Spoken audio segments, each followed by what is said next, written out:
നമ്മുടെ passion follow ചെയ്യാൻ വേണ്ടി ഒരുപാട് സ്ട്രഗിൾ ചെയ്യുന്ന യങ് ആർട്ടിസ്റ്റിനൊക്കെ നമ്മൾ കുറെ കാണാറുണ്ട്. ഇവിടെ വരുന്നവരിലും പലരും ഉണ്ടാവാറുണ്ട്. ലൈക്ക് വീട്ടിൽ നിന്ന് സപ്പോർട്ടില്ല, അങ്ങനത്തെ കുറെ കാര്യങ്ങളൊക്കെ. അപ്പോൾ അങ്ങനെയുള്ള സ്റ്റുഡൻസിന് വേണ്ടിയിട്ട് ഓച്ചയുടെ ഭാഗത്ത് നിന്ന് എന്ത് അഡ്വൈസാണ് നൽകാനുള്ളത്? ഇതിന് നമുക്ക് രണ്ട് കാര്യങ്ങൾ ചെയ്യാൻ പറ്റും.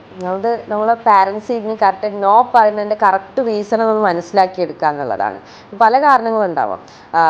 ഈ ഒരു ഫിനാൻഷ്യൽ ഇഷ്യൂസ്, അല്ലെങ്കിൽ മതപരമായിട്ടുള്ള കാരണങ്ങളുണ്ടാവാം, അല്ലെങ്കിൽ എൻ്റെ കുട്ടിക്ക് ഇതിലൊരു ഭാവി ഉണ്ടാവില്ല എന്ന് അവർക്ക് തോന്നുന്നുണ്ടാവാം. അങ്ങനെ പല കാരണങ്ങളുണ്ട്.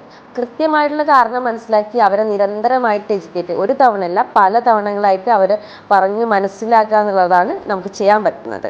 പിന്നെ മാത്രമല്ല, നമുക്ക് സ്വന്തമായിട്ട് നല്ല രീതിയിലുള്ള പഠനങ്ങൾ നമ്മൾ നടത്തണം. നല്ല രീതിയിൽ കാര്യങ്ങളെക്കുറിച്ചിട്ട് പഠിക്കുക.